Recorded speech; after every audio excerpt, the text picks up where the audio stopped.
안녕하세요. 우리들의 옛 전통과 전해오는 상식을 알아보는 천국의 니캉네캉입니다.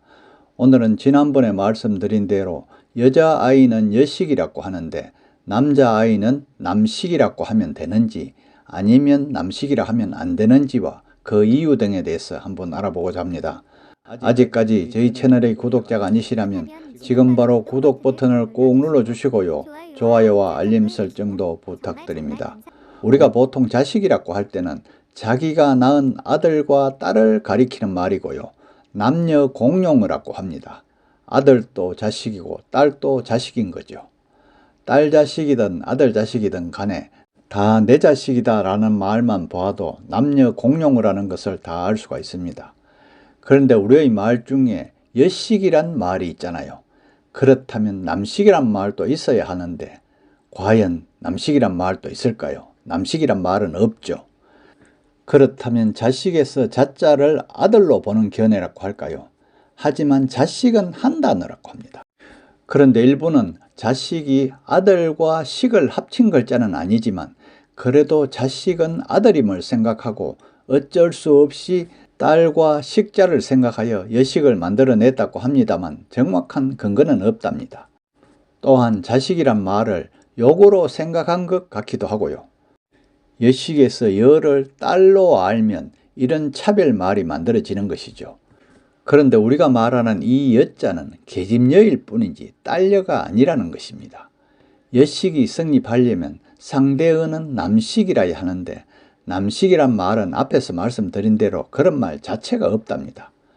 그래서 요즘 딸 나이는 청첩장 같은 데서 표시하지만 일상생활에서도 여식이라고 표현하지만 아들 자식은 그냥 편하게 아들이냐 그냥 애라고 표현하면 된답니다. 남자와 여자를 차별한다고 생각하면 이상한 말이 생기게 된답니다. 자녀란 말도 사람에 따라 성립되지 않는 경우가 있겠죠. 자식을 높이려고 만든 말이기도 하지만 아부하는 말이기도 합니다. 아들만 있는 사람에게 또는 딸만 있는 사람에게 자녀가 몇 명입니까? 이렇게 물으면 어떻게 대답해야 할까요? 아들은 하나고 딸은 없습니다.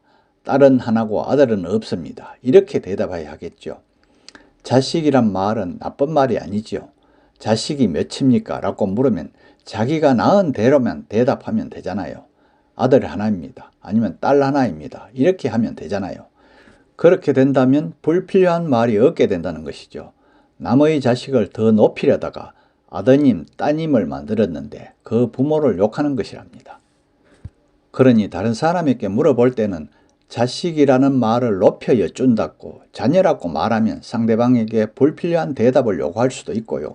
대답이 곤란해질 수도 있겠죠.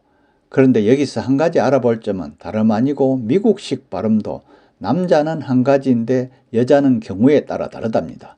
어쩌면 우리나라와 비슷하다고 해야 할까요? 그럼 한번 보겠습니다. 먼저 남자일 경우에는 남자는 결혼 유무 관계없이 미스터 이렇게 호칭을 하잖아요. 그런데 비해 여성은 어떨까요? 남자가 미스터인데 비해 여자는 결혼 유무와 관계없이 미제라고 부르죠. 그러나 결혼 안 한 여성은 미스라고 부르고요. 결혼한 여성에 대해서는 특별히 미시제라고도 부른답니다. 우리나라나 미국식 발음이나 여성에 대한 호칭이 더 상세하게 구분된다는 게 어쩌면 똑같다고 할 수 있겠네요. 오늘은 우리가 쓰는 말 중에 딸아이는 여식이라고 하는데 비해 왜 남자아이는 남식이라고 하지 않는지에 대해서와 미국식 호칭에 대해서도 알아보았는데요. 다음 시간에는 남자와 여자의 다양한 호칭 변화에 대해서도 한번 알아보겠습니다. 끝까지 시청해 주셔서 감사하고요. 구독도 꼭 부탁합니다.